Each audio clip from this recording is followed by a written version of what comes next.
Viewers, welcome back to the Personal Injury Law Show. Just before the break, we were talking about dangerous dogs. Now, Alice mentioned a whole host of dogs that I can't even pronounce. She couldn't pronounce them. I don't know what they look like. I can't identify them. Moira, how are we to know what those dogs are? Well, what the Act is going to do is provide a visual standard. So if it looks like a pit bull and acts like a pit bull, it's a pit bull, which is a bit of a worry because most of these dogs are actually crossbreds, which means that the assumption that it's the breed that causes the danger is a dangerous assumption. Any dog could rush at or menace you, including a Chihuahua. In fact, the biggest injury I ever got was from a pug cross that I adored, but it was in a panic. But so remember, Chihuahua's not going to kill you, Moira. It could do if it got the jugular, and it could do if it gets a big vein, and they can do it. But I'm not saying be afraid of dogs. I'm saying it's not the breed, it's the behaviour, and more than that, it's are they under control? Are they in a house? Are they secure? Can they get out? Because if they're wandering at large, they could rush You're at or menace a person. very passionate about this, Moira, but let's keep moving. Alice. Tony, the Act, the Victorian Act restricts certain breeds, and they're very specific about what breeds those are.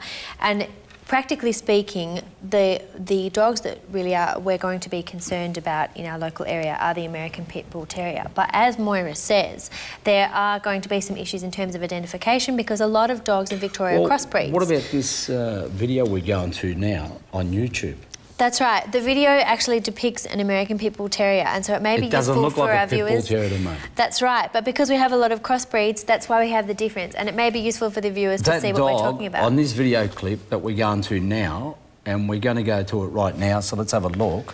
I would be the first person to put my hand on it, pat it, and I reckon I'd lose my fingers. Moira?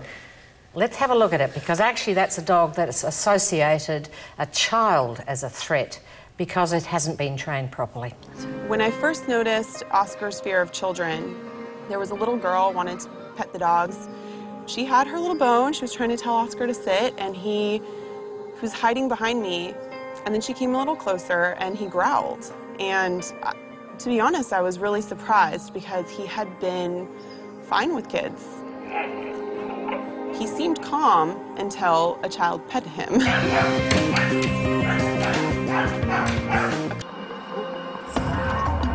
A child could do something that could set him off unintentionally, and it's very hard to break Oscar out of that kind of zone. A predator is going to more likely fight. Dogs are predator. There's also the problem of Oscar's behavior around small animals. That's when Oscar showed the true colors. That's when he showed, I'm actually a killer.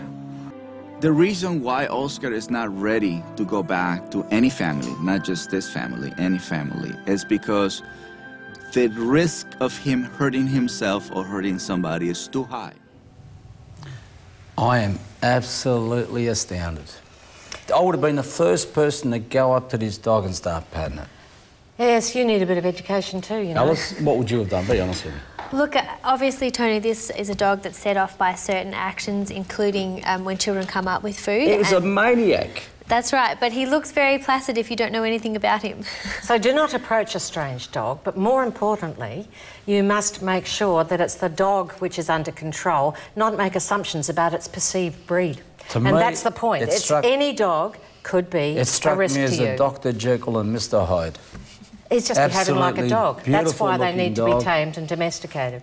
Really? Yeah, and they can be. The law recognises that dogs can be controlled. That's why owners may be absolutely liable if a dog attacks and seriously hurts or kills somebody. And Moira, assuming you were to go and buy a dog like that, and we didn't know if it was properly trained or not, you're only going to find out when it's killed someone. No, you're only going to find out when you tell it to sit and it doesn't. This is the whole point about responsible dog ownership. You actually need to know what's required to make any animal safe. And that's a responsibility that belongs to... that never listens to me. But it doesn't bite, it doesn't jump, You're bloody lucky, that's all I can say. Any dog can, in the right circumstances, injure a person. Alice, my dog is placid, no matter how upset she is. Every dog owner says this. Is an absolute psycho. Best way to describe that dog. No, it's a dog Cujo. untrained. You will see at the end of that clip that Cesar Millan, the dog trainer, has actually made the dog a completely safe dog through appropriate training. And that is the key. A lot of people don't bother, and they are being made responsible under the new legislation now. There is because no they don't way, bother. Moira, that I'd ever trust that dog after I saw what it can do when it cut loose. I've been working with dogs now for very many years, and I understand the risk that any animal could offer, but if treated with respect and appropriately trained, we'll be a happy partner. You've got one, I've got 5 at the moment. And what's the biggest dog you've got, Moira? The biggest dog I've ever had was No, actually a at the moment. Doberman What do you got cross. at the moment? Oh, the biggest dog I've got is a Corgi cross. Well, it's hardly going to hurt anyone. You ought to see him. He damn near killed the cat. He's a perfectly trained dog until he behaves like a dog on the sudden when a cat turns up, at which point he could kill the cat. Everyone and this is a wants to kill a placid cat. dog.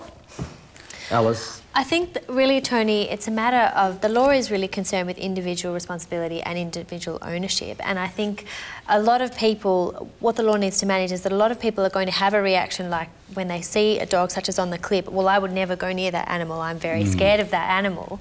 And I think that the law is trying to manage really the general reaction of society, if you like, against also putting individual responsibility back on the owners of the dog. And that's what these provisions are doing. And I think it's a very serious matter. It's serious for both the owner and the dog and the potential victim out there as well. But I think it comes down to control and it comes down to knowledge as well, because that's what the courts will be asking. But what does the we might council as well know? have a subject at school about dogs. That'd be a darn good idea, because there are millions of them in this country. And you, for example, saying you would go up and pat the dog, I could only say to you, it's a bit disrespectful to a strange dog to go up there and lay a hand on them. It's a beautiful-looking dog until it cut loose. You need to know that any dog Moira, may find you a threat. The biggest dog is knee-high to a grasshopper. At the moment, my Corgi. biggest dog was a Doberman. But at the moment, And a it's very a Corgi well-trained cross. dog. Yeah. Look, Alice, why don't we go to one of the cases? We're talking about suing owners as well. This case of Dylan Kuhn and Peter Kuhn. Can you tell us the facts of this case?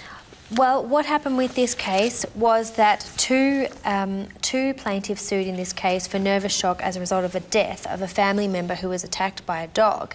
And the court awarded damages in the first instance quite a lot of money to the plaintiffs because they had, for nervous shock, which is a psychiatric injury. The plaintiffs were the father? The parents and the brother. and That's the uncle. right. The father and the brother of the child who was attacked and who died as a result of the dog attack. And the court awarded damages, but on the basis more that the council, who had prior knowledge of the problems that the dog in question was causing, didn't do enough. Alice, we'll come back to that after the sponsors break. But viewers, because of the interesting nature of this topic, we've decided to put the mailbag off for a week, and we'll continue with Moira and her love of dogs and dangerous dogs and menacing dogs and even those little chihuahuas that you say are safe. None of my and dogs dangerous. None of my dogs are menacing. They're So trained. viewers, please stay tuned, don't go away. Thank you.